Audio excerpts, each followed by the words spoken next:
شیر اور خرگوش۔ ایک گھنے جنگل میں ایک شیر رہا کرتا تھا۔ وہ تمام جنگل کا بادشاہ تھا، لیکن وہ بادشاہ جیسے پیش نہیں آتا تھا۔ ہر دن بے رحمی سے جنگل کے جانوروں کو کھا جایا کرتا تھا۔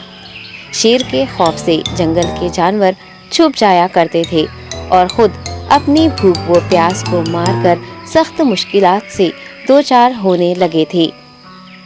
اس طرح کچھ دن بعد جنگل کے تمام جانور ایک مقام پر جمع ہوئے اور شیر کے شر سے محفوظ رہنے کے لیے سب مل کر رائے مشورہ کرنے لگے۔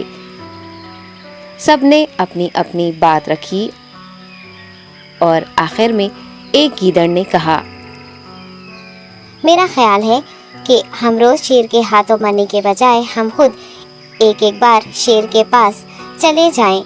اس طرح روزانہ شیر کسی ایک کو کھا لے گا اور ہم سب اپنی اپنی باری سے چلے جائیں گے اور بلا خوف و ڈر سکون سے زندگی گزاریں گے۔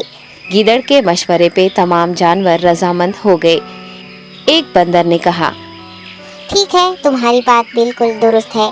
موت کا خوف کرنے کے بجائے اپنی باری آنے تک ہم اطمینان و سکون کی زندگی گزار سکیں گے۔ جانوروں کی بات چیت مکمل ہونے کے بعد خود گیدڑ نے شیر کے پاس جا کر یہ ساری بات بتائی۔ گیدڑ کی باتیں سننے کے بعد شیر نے کہا، میں بادشاہ ہوں، اس لیے تم سب کی بات مان رہا ہوں، لیکن ایک بات غور سے سن لو۔ اگر کسی دن مجھے جانور ملنے میں تاخیر ہو جائے تو میں خاموش نہیں بیٹھوں گا اور دوبارہ تم سب پر حملہ کرنا شروع کروں گا۔ شیر نے بڑے غصے سے یہ سب کہا۔ شیر کی باتیں سن کر گیدڑ نے سر ہلاتے ہوئے حامی بھر دی اور وہاں سے چلا گیا۔ اس دن کے بعد ایک ایک جانور بلا ناغہ اپنی اپنی باری کے مطابق شیر کے پاس جانے لگے اور شیر سکون سے اپنے پاس آنے والے جانوروں کو مار کر اپنی بھوک مٹانے لگا۔ یہ معاملہ ایسے ہی چل رہا تھا اور ایک دن شیر کے پاس جانے کی باری ایک خرگوش کی آئی۔ وہ خرگوش بہت ہی ہوشیار تھا۔ اسے شیر کے پاس جانا منظور نہیں تھا اور اس نے اپنے ساتھی جانوروں کو بے رحمی سے مارنے والے شیر کو سبق سکھانے کی ٹھان لی اور ایک اچھی تدبیر نکال کر آہستہ آہستہ شیر کی گفا کے پاس پہنچ گیا۔ تاخیر ہو جانے سے شیر کافی غصے میں تھا اور خرگوش کو دیکھ کر غصے سے کہنے لگا، میں نے تم سب کو پہلے ہی کہہ دیا تھا، دیر ہو جائے تو میں خاموش نہیں بیٹھوں گا۔ تم نے وعدہ خلافی کی ہے، اس لیے میں جنگل جا کر من چاہے جانور کا شکار کر کھا جاؤں گا۔ تب خرگوش نے شیر سے کہا، معاف کر دیجیے بادشاہ سلامت، غلطی ہو گئی اور اس کا ایک واجب سبب ہے۔ اطمینان رکھیے، میں بیان کرتا ہوں، آپ سنیے اور اس کے بعد آپ آرام سے مجھے مار کر کھا لیں۔ شیر نے پھر غصے سے کہا، وہ کیا بات ہے، جلدی بتاؤ۔ خرگوش نے کہا، بادشاہ سلامت، میں آپ کے پاس آ رہا تھا اور راستے میں مجھے ایک شیر مل گیا اور مجھے مارنے کے لیے آگے بڑھنے لگا۔ میں نے آپ کی بہادری کی بات اس شیر کے سامنے رکھی، لیکن وہ شیر آپ کے بارے میں بہت برا بھلا کہنے لگا۔ یہ سن کر میں نے غصے سے کہا، تم ہمارے جنگل کے نہیں ہو، ہمارے بادشاہ کے بارے میں ایسی باتیں مت کہو۔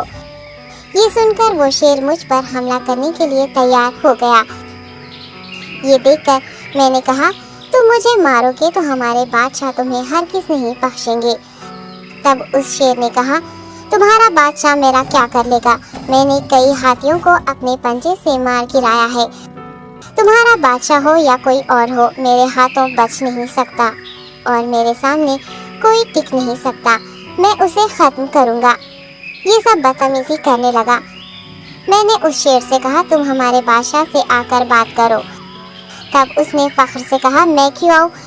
تمہارے بادشاہ میں دم ہے تو اسے ہی یہاں لے کر آؤ۔ یہ کہہ کر مجھے دبانے لگا۔ بادشاہ سلامت، اسی لیے آنے میں تاخیر ہو گئی۔ یہ سنتے ہی شیر غصے سے کہنے لگا، چلو ابھی چلتے ہیں، اسے ختم کر دوں گا۔ یہ سننے کے بعد خرگوش نے شیر کو جنگل کے درمیان موجود ایک کنویں کے پاس لے گیا۔ خرگوش نے کہا، بادشاہ اس کے اندر دیکھیے، وہ وہاں آپ کا بے صبری سے انتظار کر رہا ہے، آپ اسے اچھا سبق سکھائیے۔ شیر غصے سے فوراً کنویں میں جھانکنے لگا اور زور سے دہاڑنے لگا۔ تب دوسری جانب سے بھی دوسرا شیر دہاڑتا ہوا محسوس ہونے